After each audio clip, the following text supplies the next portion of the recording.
All right, so let's get to a story about the AG's appeal to the Supreme Court. And let's speak to private legal practitioner Justice Abdullahi on this. Now, good afternoon, sir. Thank you very much for your time here on Newsbeat. Now, the prosecution alleges that the Court of Appeal unnecessarily dwelt on the possible defenses for the accused in determining whether a case has been made for the accused to answer. Can you please explain the legal principles around this particular issue?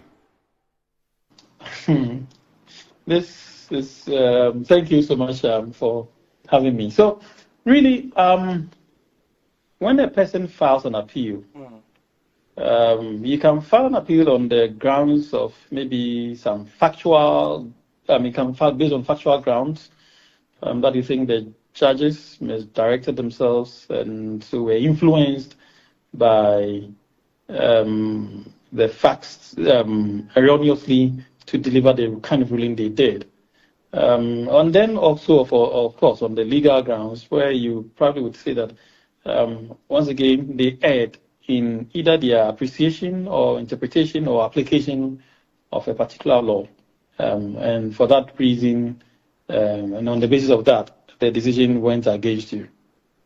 These are some the basis for filing an appeal. But of course, the individual element would always be determined by a particular given case. And so these are just general principles that I'm giving you.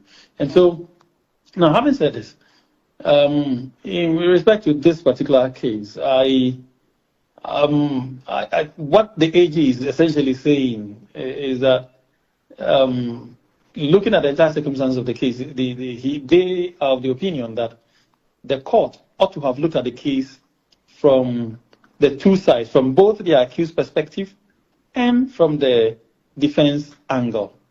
But it appears to the AG, from what you just read out, that the Court of Appeal focused mainly on the defenses, i.e., the reasons that make the accused persons innocent, rather than looking at the case from the evidence of the prosecution side.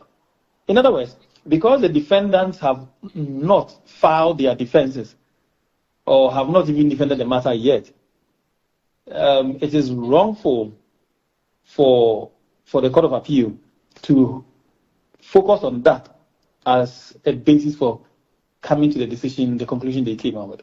This is the angle that the AG is coming from. Because what happens is that at the time of filing of a submission of no case, the accused persons do not have any defenses on record. Okay. They wouldn't have advanced any evidence or argument in favor of their case. It is rather the AG that, or the prosecution, that would have gathered all its evidence, facts, and the laws and put it before the court. So it is for the court to, at that moment, determine, based on the evidence and the facts and all the things that I've said, that on the grounds of this, I think a proper case has been made out for the accused persons to open their defense. All right, so you think it's a valid argument? Sorry, go ahead. So I'm asking, you think it's a valid argument from the AG? Well, no, I don't think so. Okay. I do not think so, because I do not think that the Court of Appeal erred by focusing on the defenses rather than on the over-concentrated on the defenses. I do not think so. All right, that is the opinion of the Attorney General, which you're asking me to explain what it means. Okay. So the explanation is what I was giving, not necessarily that I subscribe to it. I don't subscribe to the position of the AG, not at all. Okay. Justice Abdullahi, thank you very much for your time here on Newsbeat, explaining that to us. Let's get onto Zoom and speak to Lawyer Martin, but we're still on this particular issue. Good afternoon, Lawyer. Thank you very much for your time here. First and foremost, what do you make of this particular move from the AG? That move is still born. Because, look, I don't see a viable appeal. Yes, but we have to accept that the AG has a right to appeal. Yes, so grant him that. But practically, I don't see an appeal. I mean, he just put up a shambolic case, and the case has fallen apart. No, nobody caused it. There was never any case in the first place. You remember from the tape, he was begging Japa to answer in a certain manner to bolster the case. So at least we have the AG on tape recognizing that his case is terribly bad.